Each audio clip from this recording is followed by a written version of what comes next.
terapia de reemplazo hormonal bioidéntica es un pilar fundamental de la medicina anti-aging que trata de reponer los niveles hormonales que se van perdiendo con la edad a sus niveles de excelencia. En el programa Ahora Salud vamos a tratar de derribar mitos y explicar sus beneficios. Las hormonas bioidénticas son de origen natural y tienen la misma estructura molecular que nuestras propias hormonas. Por tanto, se metabolizan exactamente igual que las hormonas producidas por nuestro sistema endocrino y sin los efectos secundarios de las sintéticas, cuya estructura química difiere de las naturales. La terapia de reemplazo hormonal bioidéntica es uno de los pilares de la medicina anti-aging que pretende restaurar los niveles hormonales que van disminuyendo con la edad para situarlos en sus rangos de excelencia. Prevención de enfermedades como las cardiovasculares, diabetes, Alzheimer, osteoporosis o cáncer, mejora de la libido y rendimiento sexual, reducción de la grasa abdominal, incremento del rendimiento físico y la capacidad de concentración, mejora del sueño o la optimización del sistema inmunológico. Si en programas anteriores hablamos de la terapia de reemplazo hormonal, hoy nos vamos a detener en la optimización hormonal para conocer sus beneficios y lo vamos a hacer con el doctor Moreno. ¿Qué tal? Hola, buenos días. Bueno, hoy me gustaría que empezáramos por el principio, saber exactamente en qué consiste la optimización hormonal para luego analizar un poco sus beneficios. Todos somos capaces de entender qué es la reposición hormonal. Cuando uno no tiene una hormona, pues es fácil pensar que hay que reponerla. Esto ocurre, por ejemplo, en casos de menopausia o de andropausia, cuando uno tiene un hipotiroidismo clínico. Otra cosa bien diferente es la optimización. Y ahí hay que irnos un poquito a la raíz de este tipo de medicina. Nosotros hacemos una medicina que es preventiva, pero creemos que la mejor forma de optimizar y de prevenir las enfermedades es conseguir un punto de salud excelente. El mejor que nuestra situación corporal permita a día de hoy, porque a veces pues ya hemos pasado una vida donde no nos hemos cuidado mucho o tenemos una mala genética y no podemos tener todas las opciones. Yo siempre digo a mis pacientes que yo no voy a medir 2 metros de altura, pero sí que puedo estar en una situación óptima. ¿Cómo funciona la optimización hormonal, la optimización a nivel hormonal? Pues lo que hacemos es determinados ejes hormonales que en el día a día vamos desgastando, intentar ponerlos en su mejor situación. Y entro, por ejemplo, en detalles más concretos. El estrés del día a día, la contaminación que vivimos, los desarreglos en nuestras vidas, en los tránsitos en automóvil, las comidas y cenas muy exageradas o a horas desatinadas, ya muy tarde por la noche, suponen todo un estrés para nuestro cuerpo. Cuando ese estrés hace que suba el cortisol, que es la hormona del estrés, baja también otra hormona que lo tiene que contrarregular, que es DEA. Estas dos hormonas están regulando cómo están nuestras defensas, cómo vamos a regular nuestro apetito, cómo se regula nuestro hueso y nuestro músculo. Claro, ¿eso es una enfermedad? No, pero está jugando en nuestra contra, nos está degradando en el día a día y cuando van pasando unos años, la diferencia de tener esas hormonas en un punto óptimo o de tenerlas en un punto degradado pero aún no enfermo es muy diferente. Ahí es donde hacemos hincapié, en la optimización. La mejor forma de prevenir es estar excelentes. Claro, el problema es que la medicina tradicional pues trata de curar y no va al origen. Ya te encuentras la enfermedad y ponerle solución pues se antoja más complicado. Claro. Los médicos clásicamente nos hemos dedicado a la enfermedad. Es cierto que muchas veces es lo más urgente, es lo más apremiante y también para el médico hasta puede llegar a ser más satisfactorio porque cuando un paciente se encuentra en una situación de gravedad, pues apagar el fuego permite sentirse uno también mejor consigo mismo como profesional. El problema de la prevención es otro, es una guerra a largo plazo donde cambiar hábitos es más costoso, donde el enemigo es más difícil de prever, por eso hace falta un análisis concienzudo, hablar con el paciente, darse cuenta de qué mecanismos sin ser aún una enfermedad, están haciendo que poco a poco vayamos desarrollándola. Todos estos síntomas que los pacientes notan, tengo menos energía, me noto que ya no soy el que era, yo antes tenía más empaque, me echaba más hacia adelante, cualquier pequeño problema se me hace un mundo. Todo este tipo de síntomas, cuando vamos al médico, el médico hace lo que tiene que hacer y es descartar que haya enfermedad, lo cual no significa que estemos bien y lo cual no significa que estemos poco a poco desarrollando. Por ejemplo, a los pacientes siempre les digo, antes de que aparezca una diabetes, la diabetes del adulto, llevamos 10, 15 años desarrollando este proceso. Unos años en los que hemos tenido un apetito descontrolado. Cada 3-4 horas teníamos que volver a comer. hemos tenido un apetito por el dulce exagerado. Si a mí, me dicen los pacientes, a mí antes no me gustaba el dulce y ahora el cuerpo me pide todo el rato. Cuando uno va al médico y dice, tengo el apetito descontrolado, estoy ganando algo de peso, pues bueno, lo que nos pueden decir es que no estamos enfermos. Lo que hay que hacer es ver cuál es la raíz de esos problemas, qué alteraciones nutricionales, metabólicas, hormonales, de hábitos de vida estamos haciendo mal. Hay que ponernos en una situación óptima y es la mejor forma de prevenir. Sí, escuchar nuestro cuerpo y bueno, darle ese significado, ¿no?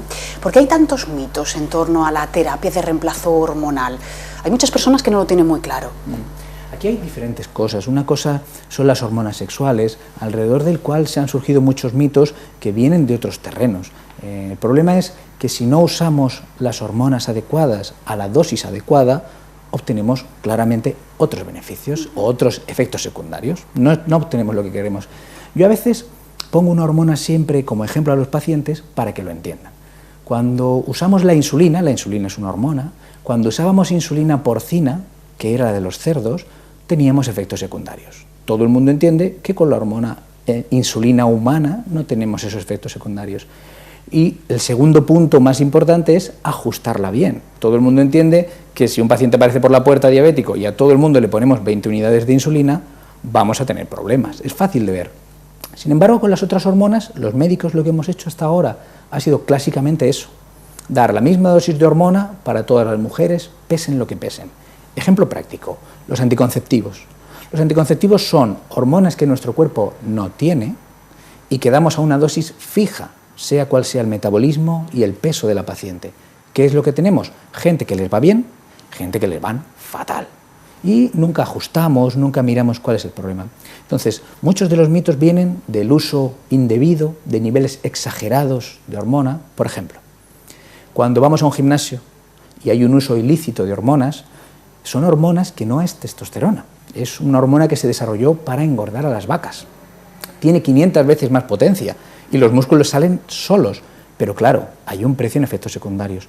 Cuando uno intenta regular hormonas como el cortisol, como la melatonina, como la hormona testosterona, que tanto en hombres como en mujeres, y lo que vamos es a los niveles que tenía un cuerpo joven, no más, no menos, a los niveles que tiene un cuerpo joven que funciona bien, no tenemos efectos secundarios. Muchos de estos mitos vienen de pacientes en los que se han tratado para cambiar de género, claro. Es que en esos pacientes estamos usando unas dosis descabelladas, porque lo que queremos es obtener efectos secundarios, claro. Entonces, muchos de estos mitos vienen del uso indebido de hormonas, vienen del uso de hormonas que no son las que tiene nuestro cuerpo y vienen del uso de dosis que no son las que nuestro cuerpo necesita. Cuando esto se hace bien, funciona, igual que decíamos con la insulina. Si uno usa mal la insulina, pues es un riesgo, pero si la usa bien, es una salvación, claro. Claro, por tanto son tratamientos seguros. Antiguamente se hablaba pues de efectos secundarios, pues de cáncer, de infarto, pero la realidad es que... Por ejemplo, es una pregunta que me hacen mucho los pacientes, ¿no? Mire, con algunas hormonas me han dicho que aparece cáncer y que aparece infarto. Esto sale a raíz de un estudio que se llama Women's Health Initiative, WHI en sus siglas en inglés, donde lo que hicieron fue, y todos enseguida empezamos a entender cómo eso no es lo que se hace a día de hoy. 1. Dimos hormonas de caballo a mujeres que llevaban 25 años en menopausia. Claro, eso no es lo que se hace, o lo que se debería de hacer. Lo que hay que hacer es poner las hormonas que el cuerpo tenía a la dosis que toca y cuando toca, cuando una mujer empieza con la menopausia. Aún así, y yo siempre lo digo, lo que vieron fue que en las mujeres que acababan de empezar la menopausia, a los 5 años tenían un 60% menos de riesgo cardiovascular, con lo cual, ¿produce más infartos? Si pones la hormona que no toca y la pones a los 25 años de haber empezado la menopausia, a lo mejor, a lo mejor. Si la pones cuando toca, muchos menos infartos, con lo cual es una lectura, o sea que producen menos infartos, claro. Segundo, cáncer de mama. Cuando poníamos hormonas que no tocan, producía un pequeño exceso de cáncer de mama. Cuando ponemos la hormona que toca, la progesterona, que es nuestra hormona, no hay más cáncer de mama. De hecho, hay estudios en universidades en Reino Unido donde están poniendo esta hormona para el tratamiento del cáncer de mama. Sí, para prevenirlo precisamente. Entonces, es un mundo particular. Yo siempre me llama la atención, por ejemplo, las estatinas, el tratamiento del colesterol, las pastillas de colesterol, producen mucho más cáncer que las hormonas, incluso que las que no son como las que nuestro cuerpo tiene, las bioidénticas. Pero de esto no se habla. Es una cosa particular. ¿Por qué? Porque es un dato muy pequeño. En cambio, se ha magnificado mucho con las hormonas. Yo pienso que hay muchos mitos alrededor, pero lo que hay que hacer es poner las hormonas que nuestro cuerpo tenía, hablar con especialistas que trabajen hormonas bioidénticas, que es que sea la misma molécula que nuestro cuerpo tiene, y ajustarlas bien. A los pacientes les digo, 90% del éxito es que sea la hormona que toca, y el segundo 90% ajustarla bien. No suman 100, pero la vida no es justa, hay que ajustarla. ¿Cuáles son las distintas formas de aplicación? Pues mire, nosotros, y pasando un poco a lo mejor de las hormonas sexuales, por ejemplo, la hormona tiroidea, en muchos casos, debido al estrés, empezamos a notar que los pacientes arrastran un cansancio, una tendencia al estreñimiento, al frío, a ganar peso. La hormona tiroidea hay que ajustarla y hay que poner la que el cuerpo tiene, que es una mezcla de T4 y T3. Entonces, eso es un comprimido que se toma por la mañana. Hay otras que hay que ajustarlas y que son en crema, son fáciles de aplicar, y otras que se ponen en inyección. Hay muchas formas, nosotros siempre intentamos que sea la forma más sencilla y más cómoda para el paciente, siempre con términos de seguridad. Pero vamos, hay muchas formas de aplicar. ¿Cuál es la relación con patologías como por ejemplo la osteoporosis? Nosotros hemos visto en nuestros pacientes que aunque clásicamente la búsqueda de osteoporosis se hace solamente en mujeres a partir de la menopausia, los hombres también tienen osteoporosis, porque no tienen suficiente testosterona y la testosterona se ha de convertir a estradiol, que es el estrógeno que nuestro cuerpo tiene, el del hombre y el de la mujer. Al final, los ejes hormonales son muy parecidos en el hombre y en la mujer, ¿no? Entonces, el hombre empieza a tener también osteoporosis. ¿Qué es lo que nosotros vemos? En pacientes estresados, en pacientes que han pasado grandes disgustos, no solo estreses laborales, sino disgustos familiares, situaciones de muchas preocupaciones, alteraciones del sueño crónicas, insomnio crónico, a veces porque uno tiene un problema y a veces porque forzamos a nuestro cuerpo a dormir mal. Estos desarreglos que vemos a largo plazo facilitan la aparición de osteoporosis. ¿Cómo lo arreglamos nosotros? Se arregla el eje metabólico, se arreglan los niveles de vitamina D. Los niveles de vitamina D están muy incomprendidos, hay que tener unos buenos niveles de vitamina D y por desgracia, incluso en España, que es una tierra soleada, tenemos niveles bajos como en el norte de Europa. Es muy paradójico. Sí, sí que lo es, pero hay que pensar que gran parte del día la pasamos bajo un techo, o cubiertos de ropa, o con protector solar. Entonces muchas veces ya le hemos cogido hasta un poquito de miedo al sol, salimos a la calle como con demasiada precaución. Es importante protegerse del sol, pero los niveles de vitamina D se ven repercutidos. Entonces, cuando ajustamos a nivel metabólico los niveles de vitamina D, ajustamos una buena dieta, le recordamos a nuestros huesos para qué sirven, haciendo ejercicio orientado para envejecer bien, porque cualquier ejercicio nos sirve, y arreglamos los niveles hormonales, lo que nosotros vemos en nuestros pacientes sin excepción es que la densidad de los huesos sube. Igual que la mejoría de los músculos, igual que el estado de ánimo. Pero la osteoporosis tiene reparación. El problema es que a día de hoy estamos haciendo un enfoque muy pobre, donde no aprovechamos recursos muy importantes como son la vitamina D, el metabolismo, el ejercicio, las hormonas. Antes mencionabas la hormona tiroidea, es la gran incomprendida. ¿Y por qué? ¿Por qué es silenciosa? ¿O? La hormona tiroidea tenemos tendencia a usarla. Yo siempre digo que los médicos intentamos poner puertas en el monte. Porque es verdad que la medicina es muy compleja, los síntomas son muy variados y a partir de determinado momento, para que todos nos entendamos, tenemos que decir esto es enfermedad, esto es estar sano. La definición clásica de enfermedad era, la definición clásica de salud de la OMS era no estar enfermo. Con lo cual, si uno no cualifica para estar enfermo, está fenomenal. Y este enfoque es el que muchas veces nos encontramos en el médico. Mire, yo no me encuentro bien, pues enfermo no estás. Entonces, lo que hay que verlo es más como una escala de grises. Nuestro tiroides, cuando tiene un funcionamiento óptimo y estamos con energía, estamos con facilidad para controlar nuestro peso, no tenemos frío, nuestro cuerpo va bien, es muy diferente de cuando estamos ya al lado de estar enfermos. Ya hemos bajado en nuestro funcionamiento tiroideo, pero todavía no hemos cruzado la raya. Nosotros aquí lo que decimos es, sí, usted no está enfermo, pero su tiroides ya no le está ayudando. Estaría mejor en la zona de funcionamiento óptimo y le vamos a ayudar a llegar ahí. Entonces, la hormona tiroidea es muy incomprendida porque los médicos clásicamente, si no estamos enfermos, claramente enfermos, no achacamos los síntomas al tiroides. Y aquí hay un problema y es que nos fiamos mucho de la analítica.